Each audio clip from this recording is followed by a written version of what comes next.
Oi, boa noite a todos. Desculpem, eu não estava autorizado a tirar o mudo aqui do meu próprio microfone.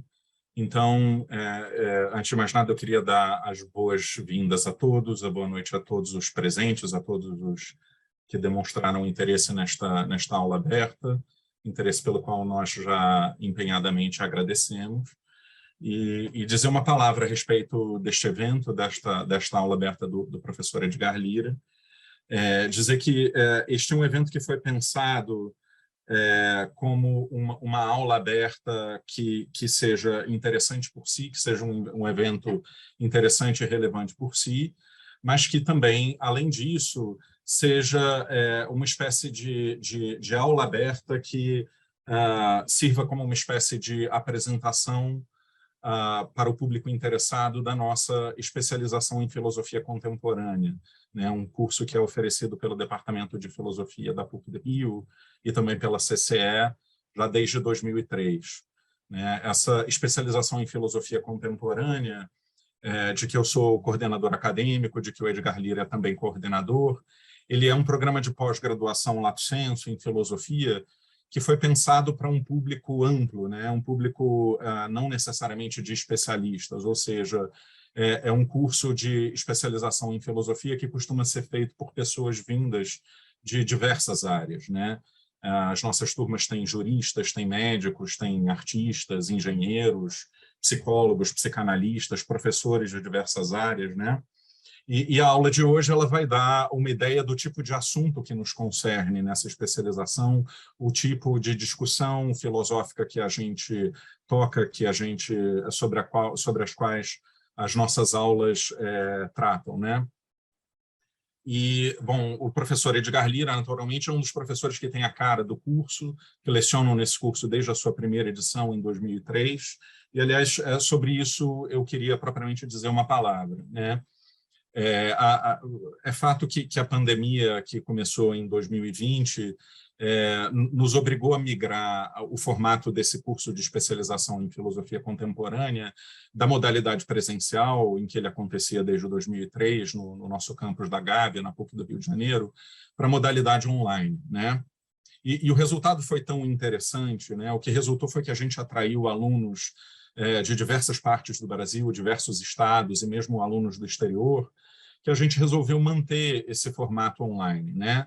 As aulas seguem acontecendo sincronamente, mas pelo Zoom, né? E elas ficam gravadas para quem puder assistir a elas depois, né? A questão é que a pandemia, suas consequências, fizeram com que muitos de nós, né, professores e alunos, né, perdêssemos o medo do ensino à distância, né? E o que a gente tem visto é uma verdadeira proliferação da oferta de cursos de filosofia dos mais diversos tipos e visando aos mais diversos públicos, né? E diante dessa proliferação de ofertas, aquilo que nós consideramos, nós da PUC-Rio consideramos inegociável, é a excelência acadêmica que sempre fez a reputação tanto da PUC-Rio quanto particularmente do Departamento de Filosofia, né? E se é para dar uma amostra, né, um exemplo dessa excelência acadêmica que sempre fez a reputação do Departamento de Filosofia da PUC, né, eu acho que a gente entrou logo de sola e chamou logo o professor Edgar Lira para dar essa aula aberta e essa luxuosa apresentação do nosso curso, né? O Edgar Lira, que é professor do Departamento de Filosofia da PUC do Rio de Janeiro e é atualmente o diretor do departamento, né? Ele é membro do nosso corpo docente de especialização desde o início desse programa, né? Com um especial interesse pelos problemas éticos, políticos e pedagógicos vinculados à atual hegemonia tecnológica e seus efeitos ambientais. Então, ditas essas palavras e sem maiores atrasos, eu passo a palavra ao professor Edgar Lira. Obrigado, Remo. É um prazer estar com vocês todos. Eu estive dando uma olhada na lista de nomes e vejo alguns amigos, ex-alunos, colegas, professores, enfim, Larissa, Roberto Calvé, professor Ronai Rocha, enfim, uma opção de gente que eu não tenho como Itamar, como me citar agora sem me perder, né? mas vocês são todos muito bem-vindos e eu diria que é um privilégio a gente poder tirar 2 horinhas, né, no meio de semana para conversar sobre coisas como essas que nós vamos conversar hoje, desafios filosóficos da contemporaneidade tecnológica. Eu preparei um PowerPoint, eu vou entrar direto nele, vou tentar não ser muito prolixo na exposição, embora o tema seja inesgotável, né, para que a gente possa conversar, né, para o Remo mediar, enfim, a conversa. Deixa eu ver se eu consigo fazer um compartilhamento indolor aqui de tela. Vocês estão vendo a tela, só que ela não está passando. Acho que eu vou ter que tentar outra. Vamos ver essa tentativa aqui agora se vai. Vocês veem a primeira tela aí, onde tem o título, e tem alguma mancha preta, alguma coisa atrapalhando vocês, ou ela está limpinha? Tá Não, limpa. está certinho, está certinho. Então, está aí, né, o título, Desafios Filosóficos da Contemporaneidade Tecnológica, e o Remo já, enfim, expôs, isso está ligado ao curso de especialização em Filosofia Contemporânea, do qual eu sou professor do 2º período, ministrando a disciplina de Ciência e Contemporaneidade. Os temas que eu vou abordar aqui hoje são temas quentes, né, da última parte da minha disciplina, mas eles pipocam na disciplina de Ética do professor Leandro, com o Zaca em Estética, depois em Filosofia Política, enfim, são inevitáveis porque nós estamos cercados de tecnologia por todos os lados. Eu preparei, então, uma exposição de fato sumária, e está aí o meu sumário, né? 4 pontos. Eu vou primeiro caracterizar o que eu estou chamando de hegemonia tecnológica, de contemporaneidade tecnológica, elencar algumas questões relevantes, obviamente a lista não é esgotável, né? Vou fazer algum mapeamento das atenções e posições, quer dizer, para mostrar que não é apenas uma questão de ser contra ou a favor, de ser tecnófobo ou tecnófilo, né? De idolatrar a tecnologia ou de execrar, de demonizar a tecnologia. A discussão é muito mais matizada, né? E, por último, algumas modestas considerações finais, enfim, compartilhadas com vocês, para a gente pensar juntos a partir daí, né? Quando a gente está falando de hegemonia tecnológica, a primeira coisa que a gente precisa é abandonar aquela noção do martelo em cima da mesa, né? Nós estamos falando de um fenômeno ambiental, nós estamos cercados de tecnologia por todos os lados, essa ideia de ubiquidade, de onipresença, né? Quer dizer, nós agimos, dançamos conforme uma música que, essa é uma questão controversa, né? Que tem quase que uma autonomia em relação aos nossos desejos. Ou seja, nós nos orientamos a partir dos aplicativos, nós recebemos recomendações de compra de livros para assistir filmes, né? Nós dependemos desses sistemas para, enfim, nos cadastrar nos órgãos oficiais e respiramos isso. E não apenas essa tecnologia digital, mas a gente olha para a parede, a tinta é tecnológica, é química, né?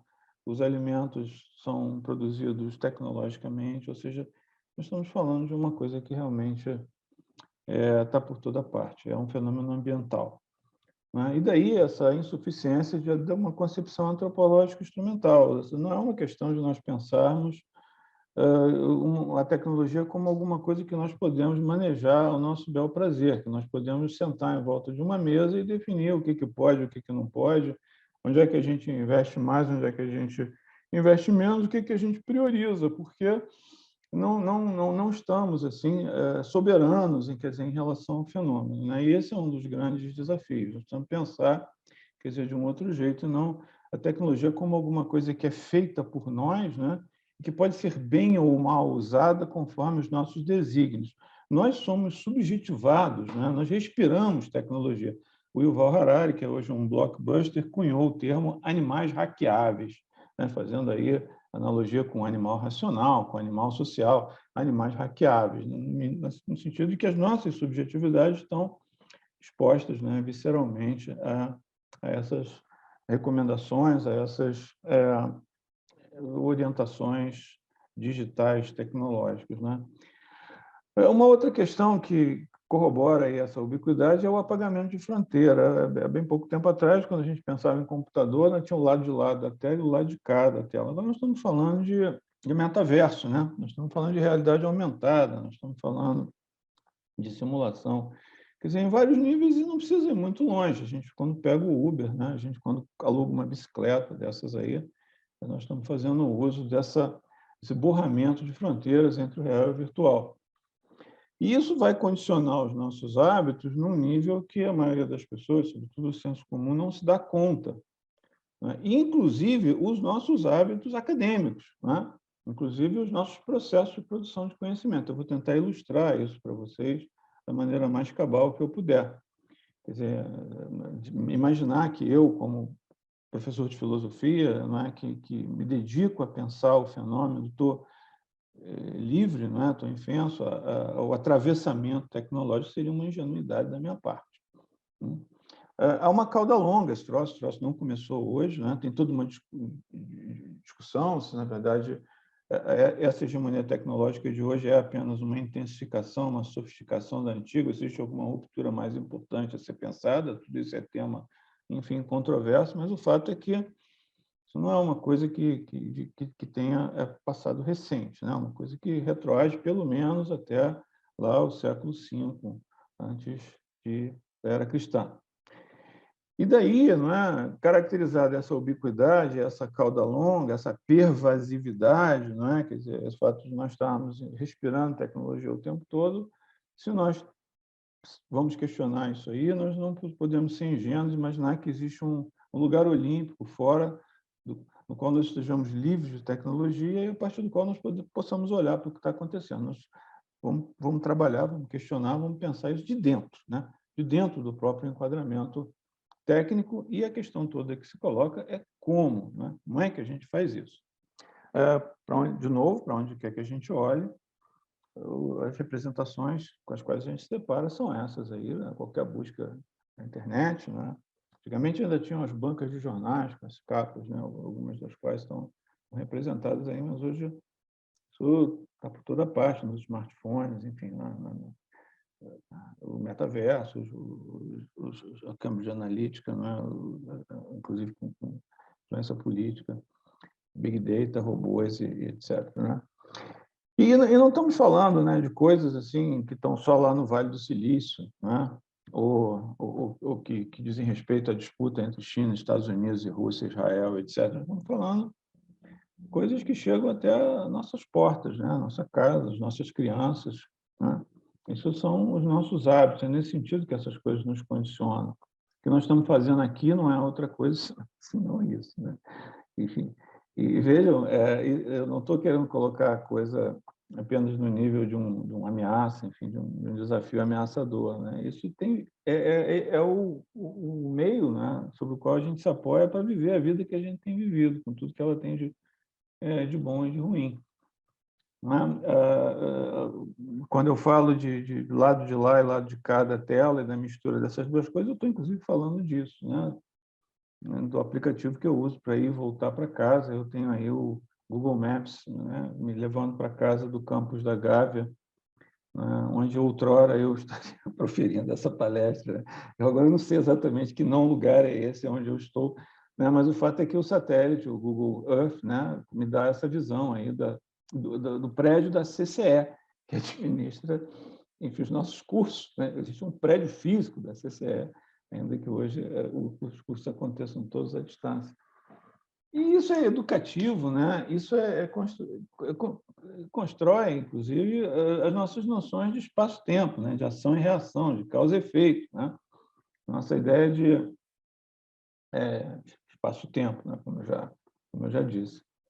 E qualquer pessoa mais familiarizada com games, ou que tenham filhos, né, que joguem, conhece o League of Legends, o Call of Duty, o GTA, enfim, agora mais recentemente o Apex Legends, outrora o Pokémon Go. Isso, combinado aí com esses aplicativos todos que nós usamos, dá um pouco essa dimensão que eu já estou sendo insistente em tentar caracterizar. Passo para o ponto 2, que é o momento de elencar algumas questões relevantes que eu vou caracterizar uma a uma, né? Primeiro, as promessas que toda essa hegemonia traz, né? Quanta confiança a gente deposita nisso, por que a gente deposita confiança? Quem acha que tudo isso vai acabar bem, que tudo isso vai dar certo, que nós estamos aí a caminho de uma redenção do mundo, por que nós achamos isso e com que inteligibilidade, né? Uma das questões das novíssimas tecnologias é o problema da opacidade, as caixas pretas, né? Do machine learning, dessas tecnologias novíssimas, né? O que coloca o problema do controle, né? Como é que a gente regula esse troço, né? Como é que a gente se assegura de que essa coisa não vai ultrapassar certos limites ou não vai enveredar em direções que não seriam desejáveis, né? O problema todo, inclusive, de decidir qual é a regulação possível ou cabível, que tem a ver com uma frônese política, com uma maneira de avançar legislações políticas, etc., precisa antes assim recuar a própria noção de como é que a gente entende isso tudo, né? E de onde é que a gente fundamenta essas ações. E a tentativa de fundamentar essas ações está ela mesma atravessada pelo vetor tecnológico, né? Hoje a gente fala de bases de dados, né? Mas nós preenchemos nossos currículos Lattes e a gente pesquisa aí os nossos motores de busca, a gente fala de knowledge machines, né? De máquinas de conhecimento. E tem todo um turbinamento, né? Com uma série de implícitos que precisam ser pensados.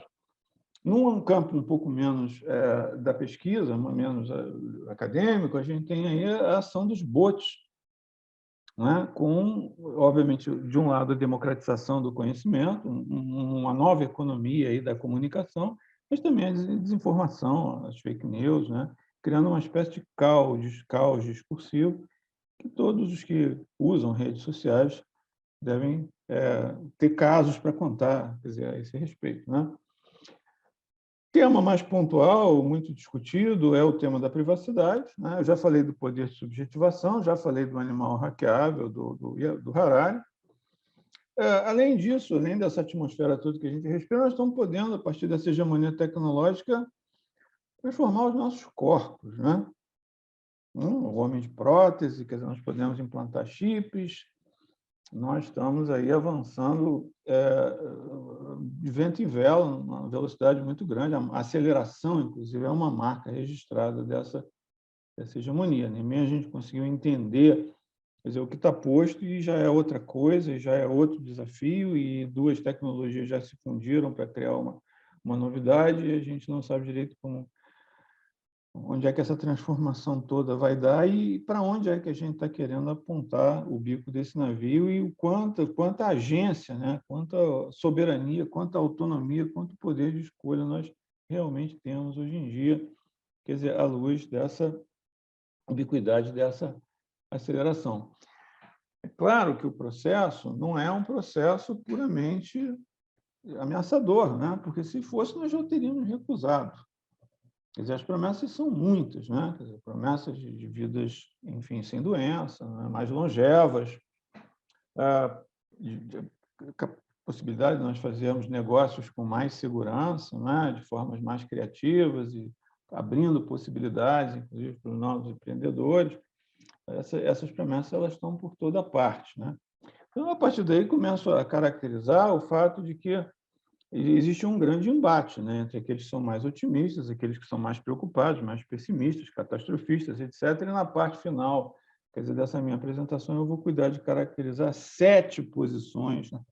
Foi até onde eu consegui chegar. É claro que a gente pode ir matizando mais, né, para tentar mostrar em que pé, qual é o estado de arte da discussão, quer dizer, até onde o meu olhar enxerga. Peguei aí dois exemplos aí de textos, né? Só para a gente fazer uma mini leitura de texto, para a gente tentar entender o clima da discussão.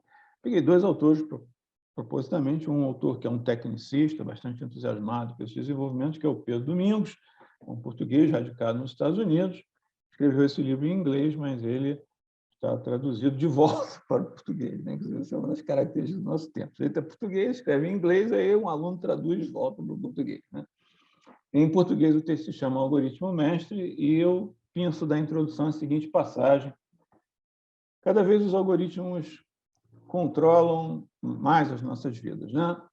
Eles encontram livros, filmes, empregos e compromissos amorosos para nós, gerenciam nossos investimentos e descobrem novos medicamentos. Gradualmente, esses algoritmos estão começando a operar por aprendizado a partir de trilhas de dados que deixamos em nosso recente mundo digital.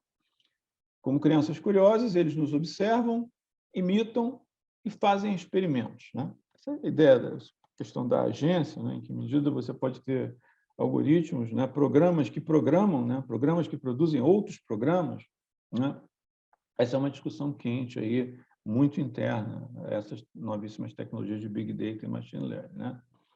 Mas, como crianças curiosas, eles nos observam, imitam, fazem experimentos.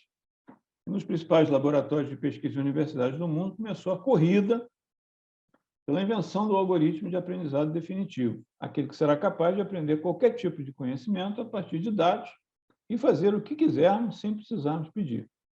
Machine Learning é a automação da descoberta, um método científico com esteroides que permite que robôs e computadores inteligentes programem a si próprios, né? Então, essa é a provocação aí, né, de que o Pedro Domingos vai tentar desmistificar. Enfim, é um livro bastante eloquente e introdutório para quem quiser se aproximar do assunto, né?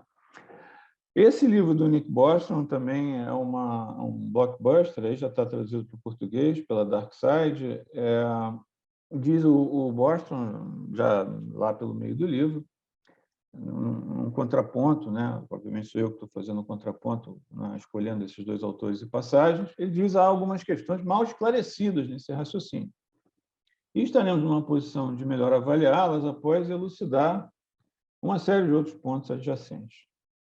Especialmente, precisamos examinar mais de perto se e como um projeto que esteja desenvolvendo uma superinteligência poderia prevenir que ela obtenha uma vantagem estratégica decisiva ou moldar seus valores finais de tal modo que sua concretização também envolva a caracterização de uma gama satisfatória de valores humanos, né? Esse livro tem, sobretudo no capítulo 6, uma coisa que é difícil de definir se é ficção científica ou ciência e tecnologia, porque o Bostrom tenta nos convencer que é possível uma tomada de poder por uma inteligência artificial que, no afã, não é, de obter vantagem estratégica sobre as concorrentes, acabe se transformando no que ele chama de singleton, né? Cuja primeira providência seria desarmar as concorrentes, né? Enfim, e ele tenta dar, digamos assim, plausibilidade a essa hipótese. É um esforço muito grande, obviamente, muito controverso, etc. E a gente tem, então, muito que discutir a respeito disso, né? Então, agora, no caso, além desses cenários aí meio de Terminator, né? Quer dizer, uma tomada de poder, uma perda total de controle, tem o que já está acontecendo agora, né? Inclusive, os teóricos se dividem. Tem gente que acha, por exemplo, o Coca OBA, que é um livro que nós estamos traduzindo aqui para o português, chamado AI Ethics, Ética da Inteligência Artificial. Ele acha que esse tipo de discussão bombástica, né, sobre uma tomada de poder por uma inteligência artificial acaba tirando a atenção daquilo que é mais importante, que é o problema da privacidade, que é o problema das novas tecnologias adaptativas, de ensino e aprendizagem, as modificações da subjetividade tenras, as crianças, essa coisa toda, né? Enfim, a gente fala disso depois na sessão de perguntas, que vocês tiverem interesse. A questão do conhecimento, a gente mal se dá conta, né? Que quando a gente abre a tela do computador, a gente está lidando com tudo isso é tecnologia, né? Quer dizer, nós que somos os pensadores críticos, aqueles que supostamente têm que ter distância, autonomia, não estamos livres aí dessa influência toda. E, de novo, na esfera mais aberta, menos acadêmica, a gente tem esses fenômenos. Nós agora entramos aqui no Brasil nos 40 dias aí na direção da campanha eleitoral. Quem viver, verá. Por mais que se tente coibir, nós vamos ter um festival, enfim, de ações em disputa. Eu dificilmente acredito que será uma disputa proba, né, honesta, mas isso tudo é turbinado, viabilizado por esse tipo de competência tecnológica. As questões aí vão longe, né? A pessoa gosta muito de falar da China, De fato, a China tem hoje um sistema de controle social já em operação, né? Já foi um sistema beta, hoje já é um sistema implantado, em que ranqueia os seus cidadãos assim, no melhor estilo Black Mirror, né? Em tese, a bem de um controle social, enfim, a bem de uma erradicação da pobreza, mas isso, obviamente, tem contrapartidas que precisam ser pensadas, sobretudo na medida em que nós estamos falando só de China, né? Londres é a cidade mais vigiada do mundo, em termos de número de câmeras por quilômetro quadrado, e vai por aí afora, né? O campus da PUC está cheio de câmeras, o condomínio de vocês, certamente. E, obviamente, cada tipo, né, de registro, cada tipo de informação é compilada, é acrescentada ao Big Data e pode ser usado para fins mais múltiplos, né? Quer dizer, hoje não apenas a identificação facial, mas também as emoções, né? Ou seja, quando a gente está assistindo lá um vídeo no computador, se a gente tem a câmera, se a câmera de alguma maneira pode nos registrar, vai junto a informação de se nós estamos rindo, se nós estamos apreensivos, né? Então, tem toda uma catalogação das emoções e dos gestos, que não fica apenas no RG, na carteira de identidade, né? E a gente, então, tem coisas como, por exemplo, as propaladas, né, otimisticamente, entusiasmadamente, por figuras como o Ray Kurzweil, que até bem pouco tempo atrás era um futurista, mas hoje é um engenheiro, diretor de engenharia do Google, e é uma pessoa, um formador de opinião, tem bastante influência, e ele diz que nós vamos ter um horizonte disso, em que as máquinas sobrepujarão, quer dizer, a nossa capacidade de conhecimento e agência, e ele projeta isso para 2045. Eu traduzi de um site, né, da Singularity University, a qual ele está associado, o site de futurismo, diz que a singularidade, né, esse avanço da tecnologia que junta a nanotecnologia com biotecnologia e cada vez mais velozmente e com capacidade de processamento, que isso seria uma oportunidade de aprimoramento da universidade. O pessoal gosta muito de falar de tempos exponenciais, enfim, de abundância, né? Superabundância, né? De erradicação da pobreza. Vamos ver, né? no que isso tudo vai dar, mas a questão é que nós não podemos agora deixar de antecipar, de colocar essas questões. Ele entende, né, que a mesma tecnologia que fará as inteligências artificiais mais inteligentes impulsionará igualmente os humanos. E aí a parte que me chama mais atenção. Diz ele, o que está acontecendo atualmente é que as máquinas estão nos tornando coletivamente mais poderosos, estão nos tornando mais sagazes. Eu traduzi smarter por sagazes, né? Podem não estar ainda no interior dos nossos corpos, mas pelos anos 2030 conectaremos o nosso neocórtex, a parte do nosso cérebro responsável pelo nosso pensamento, à nuvem. Chama atenção para alguns pontos, né? Que primeiro que 2030 é amanhã. Não estamos falando no cenário longínquo, lá de 2200, eu não sei quanto, em Andrômeda. Estamos falando de uma coisa daqui a 8 anos, né? Você já tem uma série de experimentos ligando, né, o comando cerebral ao acionamento de próteses, com a melhor das intenções, etc. Mas o fato é que como é que isso fica no momento em que você não precisar mais digitar, né? Se você puder entrar num determinado ambiente apenas por um comando mental, né? Quantas senhas nós vamos precisar para que eu não entre na cabeça do Marcelo Norberto sem ele permitir, né? Enfim, obviamente estou brincando, mas é disso que se trata. Esse diagrama NBAC eu costumo apresentar, é um diagrama que está ficando caduco, as coisas caducam numa velocidade muito grande, mas ele serve ainda para ilustrar esse ponto central aí das 4 elipses, né? Essas tecnologias, cada uma se desenvolve, mas elas se desenvolvem entrelaçadamente, biotecnologias, nanotecnologias, tecnologias de informação e ciências cognitivas, mas poderíamos certamente acrescentar alguma outra elipse. Mas o fato é que nessa fusão que vai gerar, nessa aceleração, né, nessa capacidade de processamento todo, vai gerar a chamada singularidade, você vai ter coisas como, por exemplo, a internet das coisas, que é a abolição definitiva aí desse lado de lá e lado de cá, né, junto com o metaverso, junto com essas coisas todas, e curtos-circuitos do tipo, né, artificial natural, né? Vida artificial, começa a aparecer oxímoros dessa natureza, paradoxos, enfim. E, obviamente, não só no campo da saúde, no campo dos alimentos, no campo, enfim, da comunicação e etc., mas também com apropriação militar, né? Vigilância, enfim. Isso, obviamente, esses drones podem ser usados com múltiplas finalidades, inclusive mapeamento de funções meteorológicas, etc., né? Só queria chamar a atenção de vocês para o seguinte fato, né? Na parte de baixo aí da minha lâmina tem uma árvore. No meio dos drones tem uma árvore. E embaixo da árvore tem uma pessoa. Vocês conseguem ver aí na tela, na telinha de vocês, no celular, no computador, onde vocês estiverem, né? Então, comparem o tamanho dessa pessoa com o Sentinel lá de cima, ou o X-47C, né? ou o X-45C, né? Chamados drones invisíveis, etc. Nós não estamos falando apenas desses bichinhos que a gente vê, né, no nosso condomínio, né? E, por outro lado, na outra ponta, se vocês forem ali no canto direito inferior da tela, vocês vão ver o Parrot, né, que é do tamanho de um besouro. Então, a coisa realmente desafia, quer dizer, a imaginação. E tudo isso acontecendo numa velocidade estarrecedora.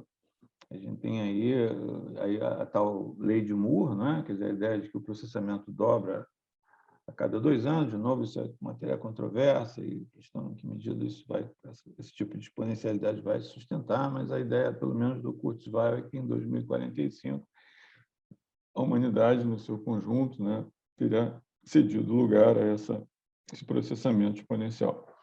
Bom, passo para a última parte da minha apresentação, que é o mapeamento de atenções e posições.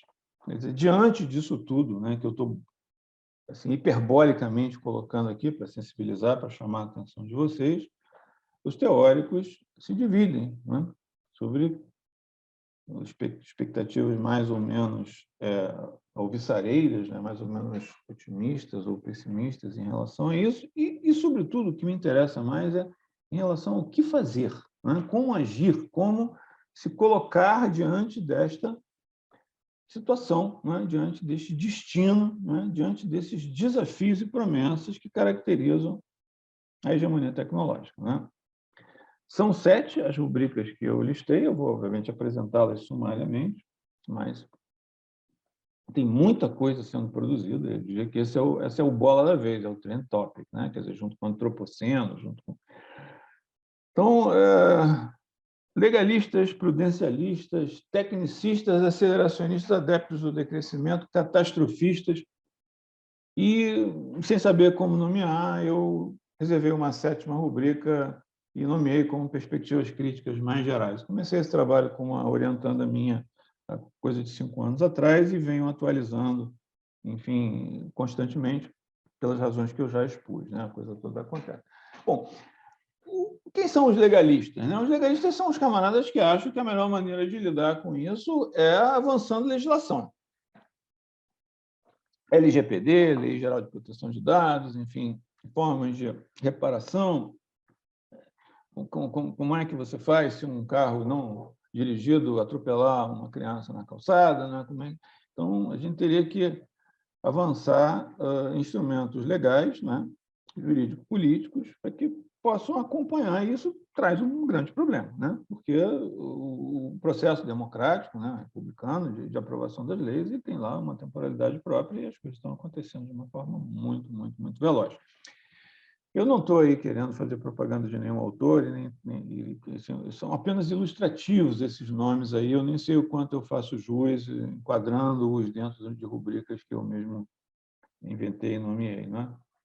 A gente tem aí o Maurice Shanahan, né, que escreveu esse livro, um livrinho do MIT, chamado A Singularidade Tecnológica. Kate O'Neill, muitos de vocês devem conhecer pelo Cabelo Azul, um best-seller chamado Armas de Destruição Matemática, né?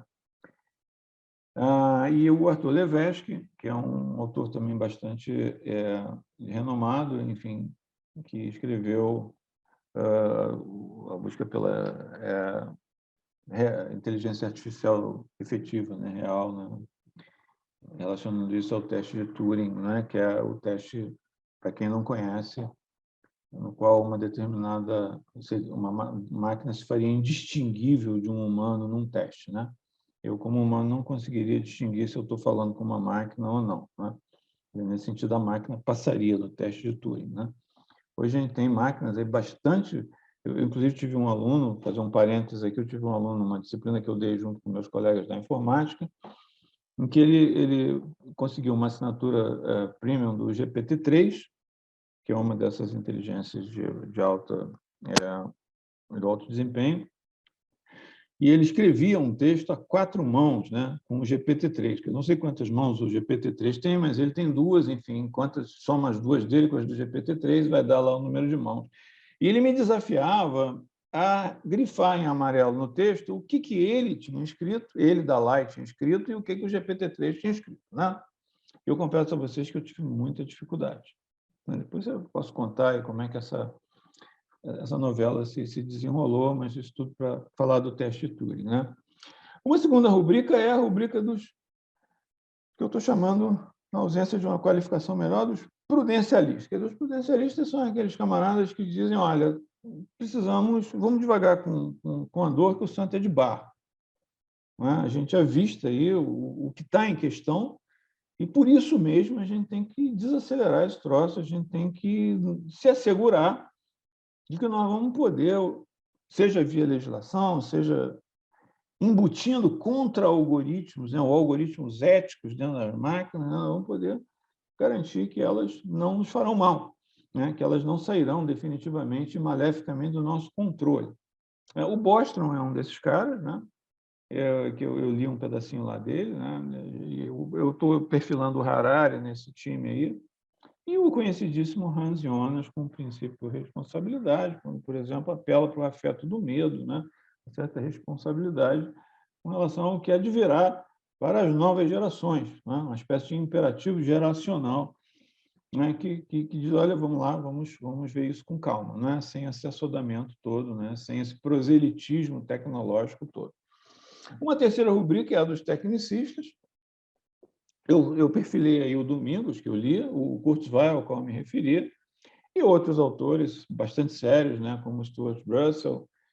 O último livro dele é o Human Compatible, a inteligência artificial e o problema do controle. E esse livro que eu conheci, né, recentemente, dessa dupla Kearns e Roth, né, eles, de alguma maneira, acham que a solução para o problema técnico é mais técnica, né? Ou seja, se a gente, de alguma maneira, quer combater o problema da invasão de privacidade, a gente precisa enxertar determinado tipo de providência algorítmica dentro das programações que estão sendo levadas a tempo, para que elas, de alguma forma, não cheguem a produzir essas capturas indevidas, não é, de dados sensíveis, como o pessoal gosta de chamar, né?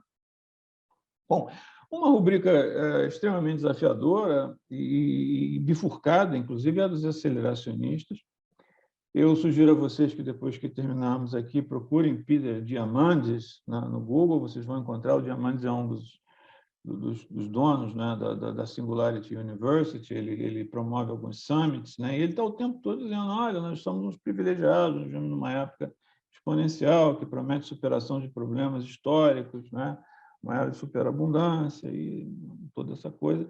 E o que é interessante é que ele fala de uma aceleração da aceleração, né? The acceleration of acceleration. Fala isso com entusiasmo, né? Não com reserva, né?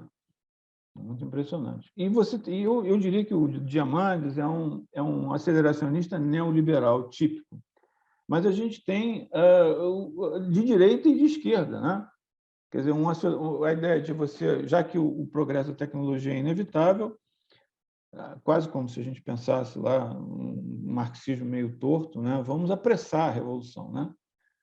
Ele vai levar a civilização a um colapso, né? E o que sobreviverá a esse turning point, quer dizer, a esse colapso, será ou bem um poder tremendamente centralizado, ou bem um poder mais, enfim, descentralizado, mais solidário, né? Mais cooperativo, né? E aí esse binômio do Nick Land, né, à direita, com o McKay e o Avanesian quer dizer, à esquerda, né? Temos ainda os teóricos do decrescimento, né? Estão, de alguma maneira, um pouco dentro dessa balada de sustentabilidade, quer dizer, a ideia de que nós vamos chegar à conclusão que nós devemos procurar formas alternativas, enfim, de tecnologia, tecnologias doces, tecnologias mansas, enfim, soft technologies, tipo energia solar e limpas e etc., não é? E que a própria economia conspiraria para incentivar os mercados de troca justa e etc., né? O Latouche eu li esse texto inteiro, o Pequeno Tratado de Crescimento Sereno, está traduzido em português, ele tenta nos convencer de que já há sinais por toda parte, não é? De que nós vamos ingressar numa era de novas aventuras na direção de uso mais criativo da tecnologia. Uma sexta rubrica, né, minha penúltima, é a dos catastrofistas. Não entendam aí catastrofistas no sentido pejorativo, de jeito nenhum, né? São pessoas que, de alguma maneira, procuram, né, levar as questões ao extremo para nos forçar a pensar sobre elas, porque entendem que é preciso, né, que esse esforço seja feito. Inclusive, a minha colega de departamento, a professora Débora Danovski, né, junto com o esposo, Ribeiro de Castro, escreveu um livro chamado Perguntando, né, Há Mundo por Vir. E a gente tem muita gente, é difícil dizer. Eu perfilei o Latour, né, perfilei a Isabelle Stengers, né, e, obviamente, que me perdoem, uma coisa um pouco promíscua, o Theodor Kaczynski, né, outrora Unabomber, né, hoje em dia se tornou um escritor.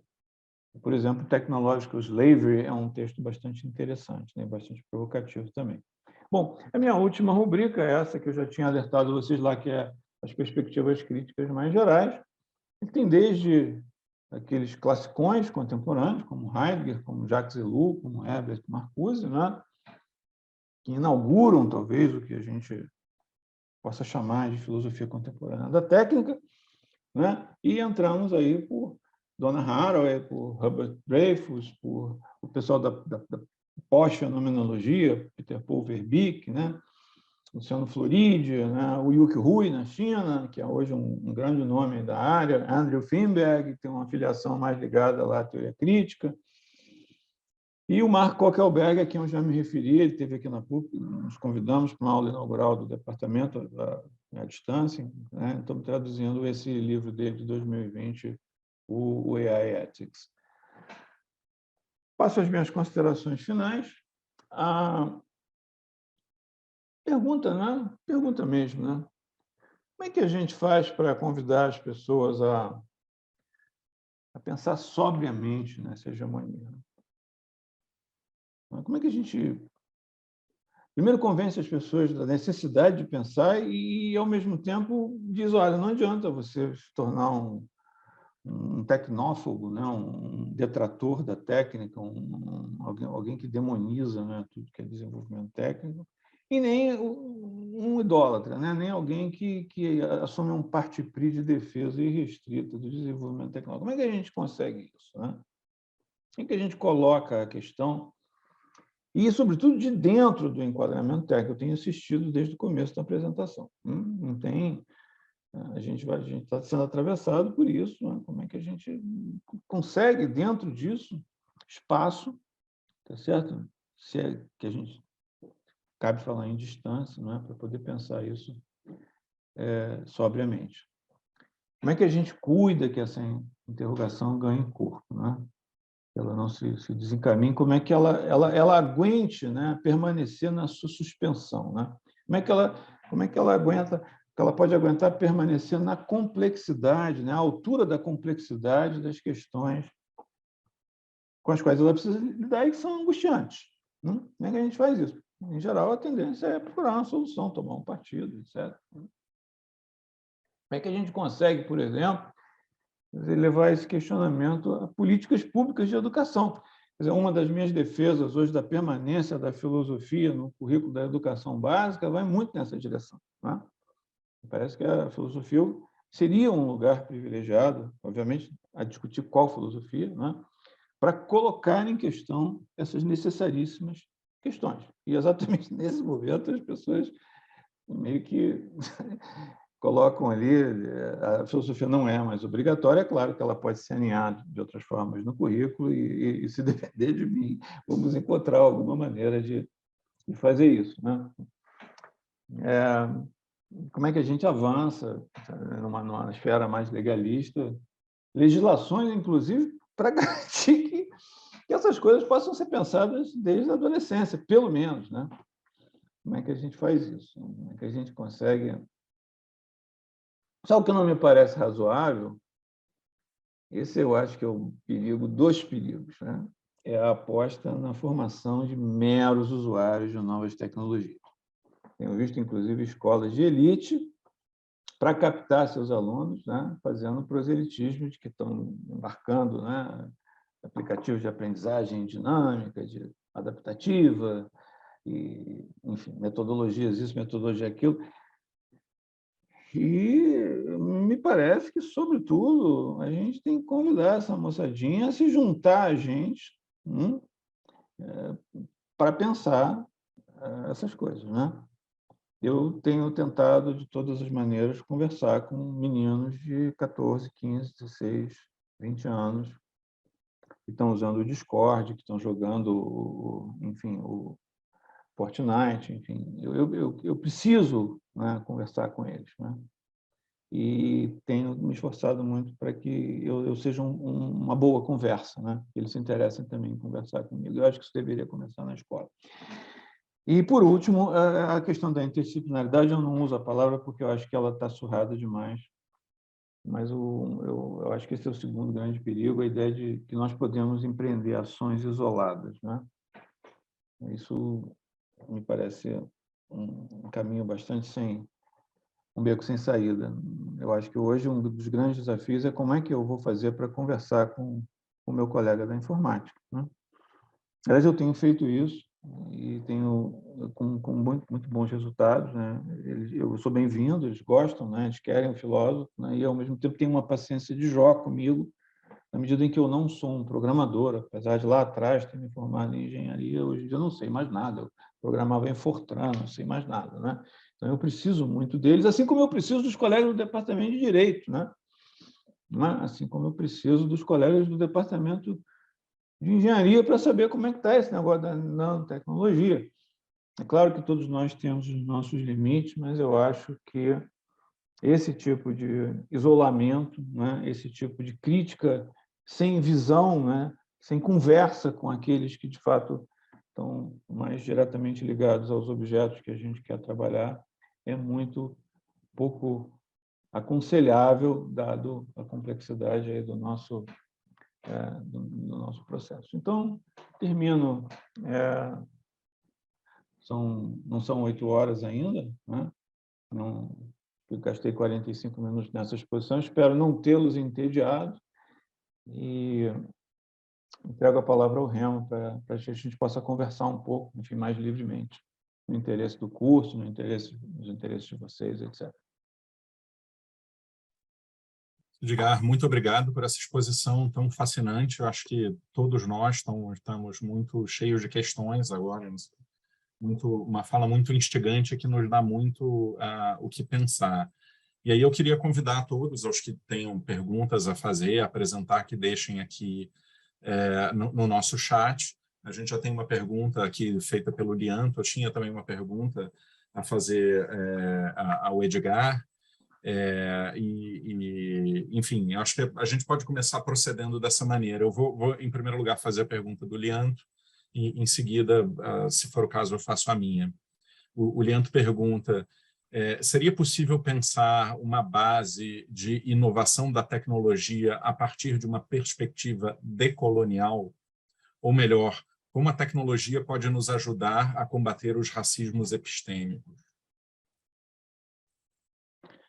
Eu acho que ela tanto pode ajudar a combater, como pode reforçá-los, né? Aquele exemplo lá do algoritmo no Twitter, que rapidamente se tornou antissemita,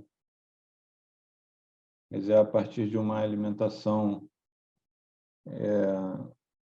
colhida na própria rede, né? A partir da constituição do seu Big Data, do seu trabalho de Machine Learning, é um belo exemplo, né? Agora, é claro que nós podemos nos valer da tecnologia para construir redes, né?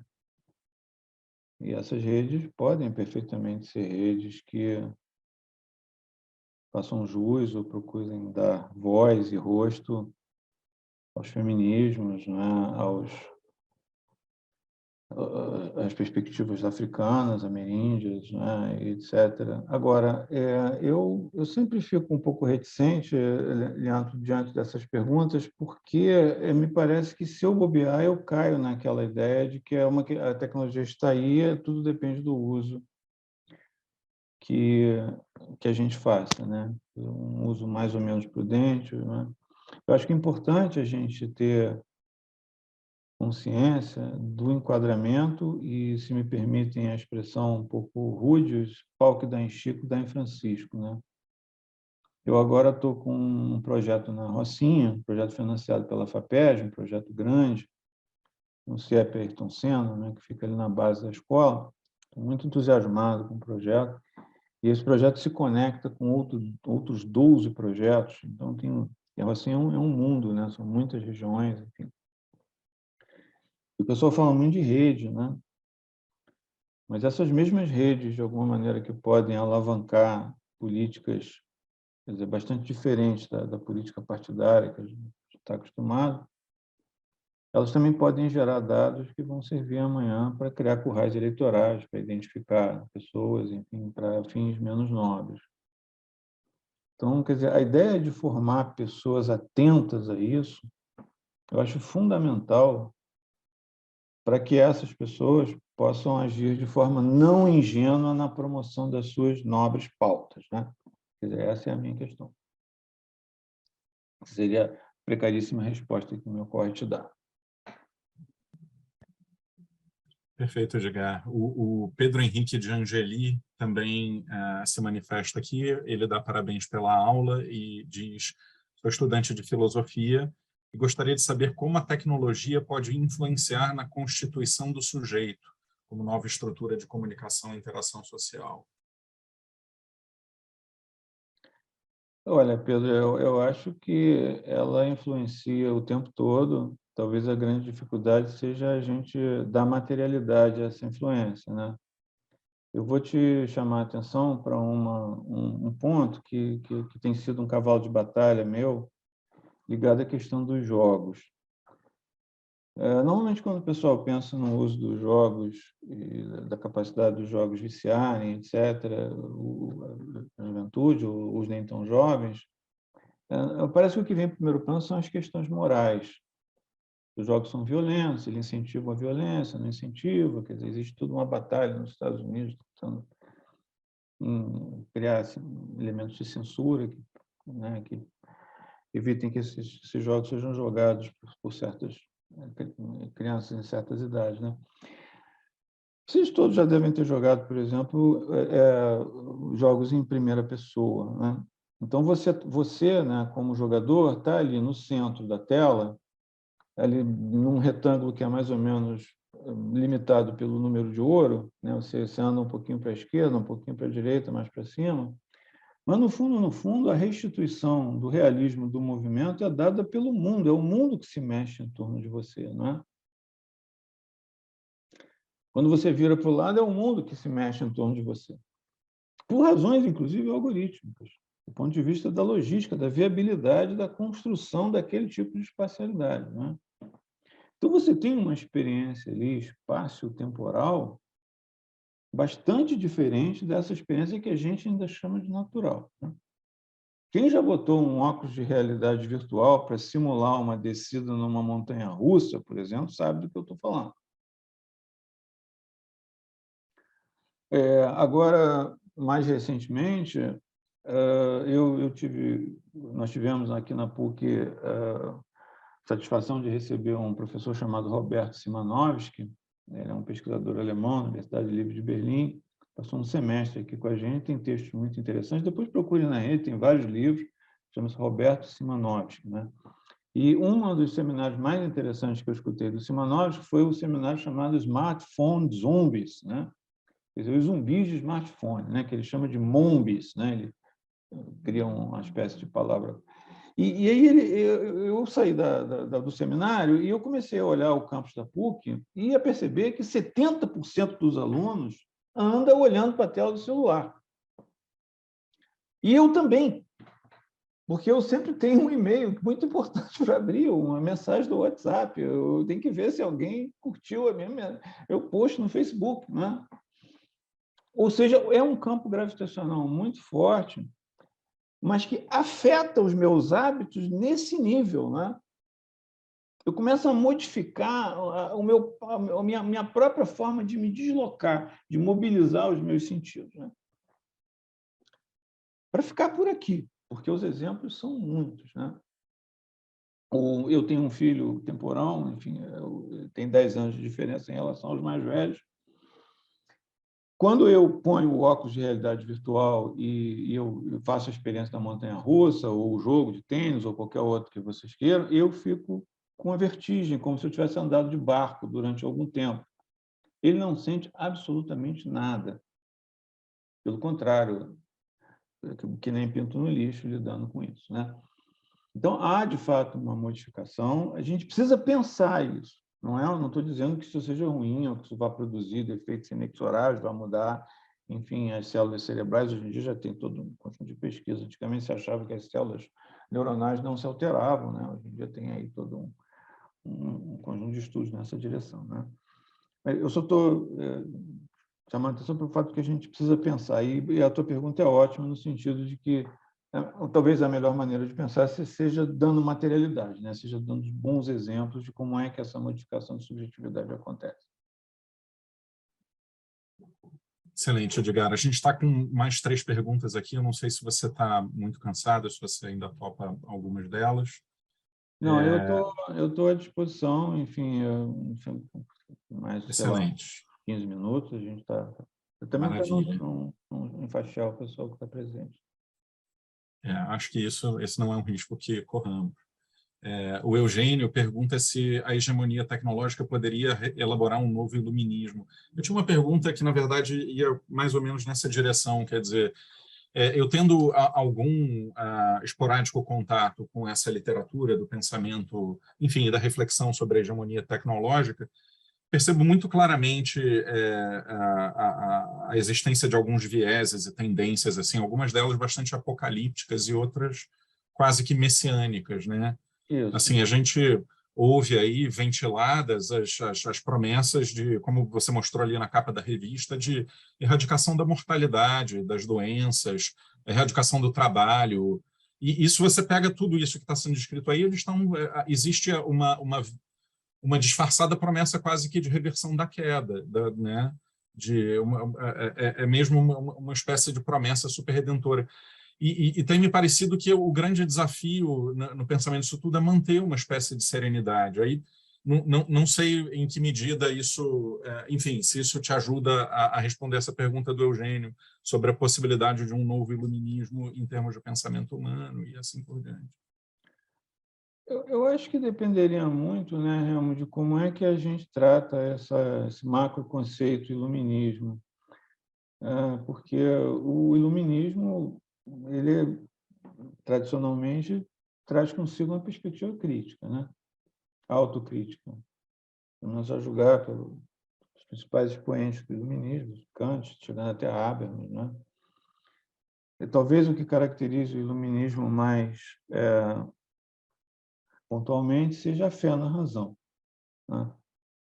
É uma espécie de aposta, né, de que a nossa racionalidade poderia nos levar. E aí, nesse caso, a racionalidade teria se deslocado à revelia dos frankfurtianos, por exemplo, uma racionalidade técnica, né? Quer dizer, seria um iluminismo de fazer certos iluministas se levantarem da cova, né? Na medida em que as questões morais, as questões práticas, enfim, teriam sido um pouco depreciadas, né? Ou deflacionadas em relação ao entusiasmo com o portento técnico, né? Agora, eu não queria perder a oportunidade de tocar num ponto que eu tenho estudado retórica, né? Inclusive retórica digital. Eu, em determinado momento, quando estava falando do reconhecimento facial, estava chamando a atenção que alguns dessas máquinas são capazes de reconhecer emoções. E uma das coisas mais impressionantes nessa hegemonia tecnológica justamente é a capacidade de afetar o emocional, né? Então, patos, no sentido retórico, né? É impressionante quando a gente fala de animal hackeável, qual é a corda, não é? Que esses apelos, não é? Que essas mensagens endereçadas, onde é que ela está tocando exatamente? Será que é uma questão só de argumentos, não é? Será que é uma questão? Não é uma questão de pensamento crítico. Então, se nós queremos pensar a noção de influência, se quisermos pensar a noção de formação de opinião, quer dizer, dentro dessa nova economia do conhecimento, nós vamos precisar sair um pouco da bolha do iluminismo, se eu caracterizar o iluminismo como esse primado, né? Essa aposta forte na razão, né?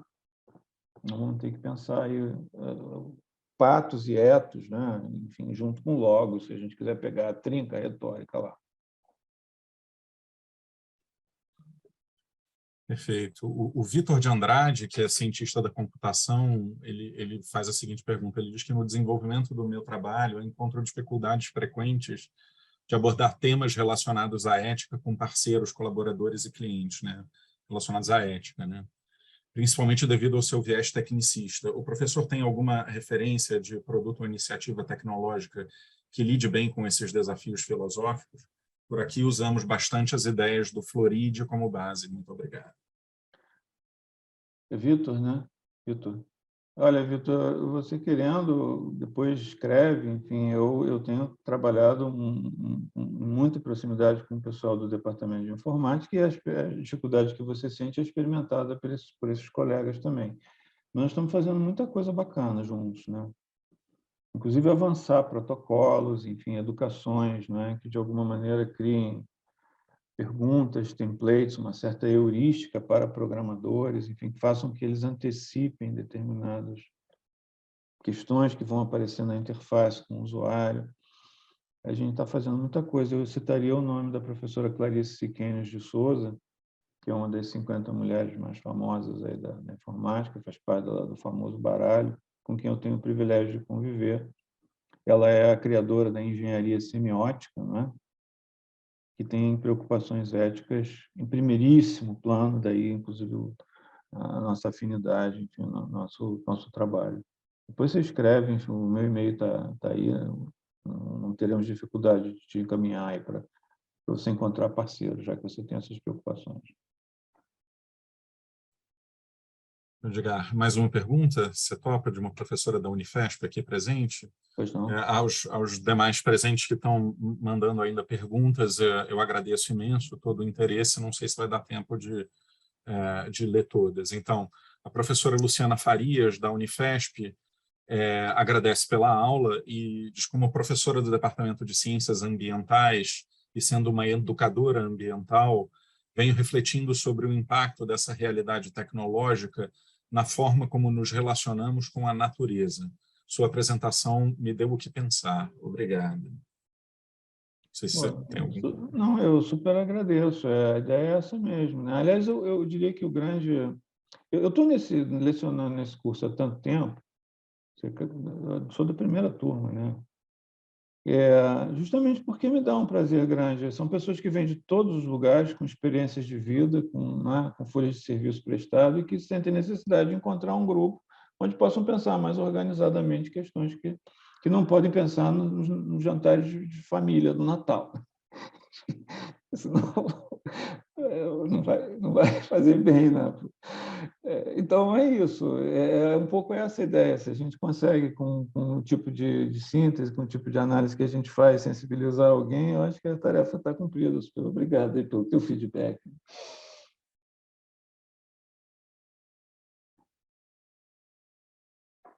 Perfeito. Então, já que essa não foi exatamente uma pergunta, eu vou abusar de você, Edgar, fazendo mais uma só. Como pensar em diminuição das desigualdades sociais, econômicas ou não, em um cenário de descompasso nas velocidades de acesso à informação e ao uso das tecnologias avançadas? Esse é um tema quentíssimo, né? Esse livro do Kokelberg, inclusive, reserva um espaço muito generoso para essa discussão. Eu não estou ainda com uma base empírica robusta a qual eu possa me referir, mas os indicadores são muito fortes de que a concentração de renda aumentou terrivelmente durante esse período da pandemia em que nós todos nos vimos dependentes dessas novas tecnologias, né? E, de fato, esse é um... Aí começa toda uma discussão a respeito de programa de renda mínima, né? Como é que nós vamos fazer com essa história toda.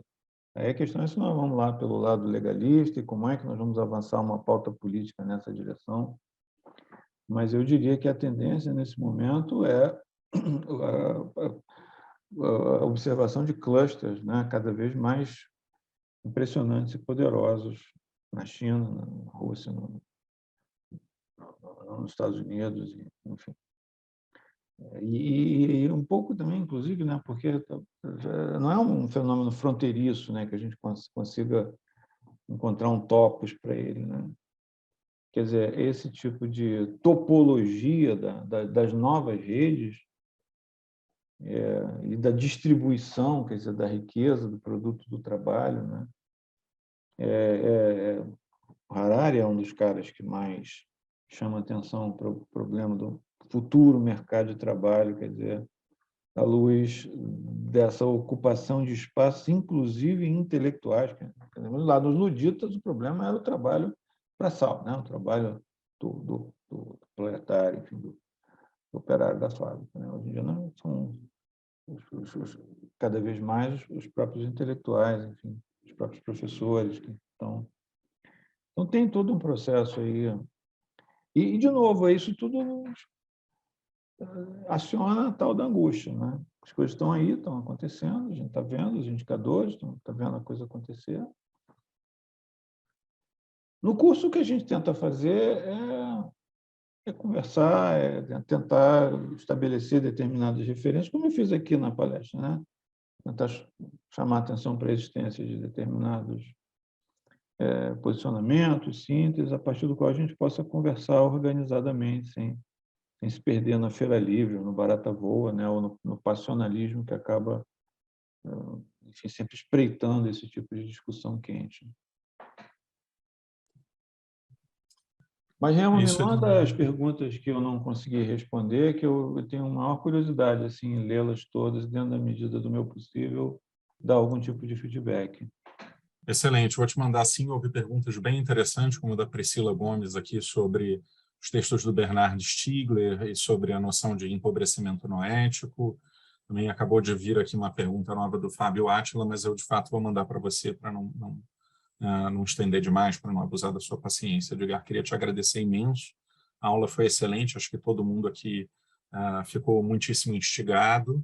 E eu queria agradecer a presença, o interesse de todos vocês, dizer que todos estão convidados a conhecer lá a página dentro do CCE, da especialização em filosofia contemporânea, o link foi deixado aqui no chat, e dizer que a gente está à disposição para as dúvidas de vocês, para as questões, tá bom? Um prazer, gente. Um prazer, Remo, com todo mundo que teve a paciência e o interesse de acompanhar a gente. Caros, muito obrigado. Boa noite a todos.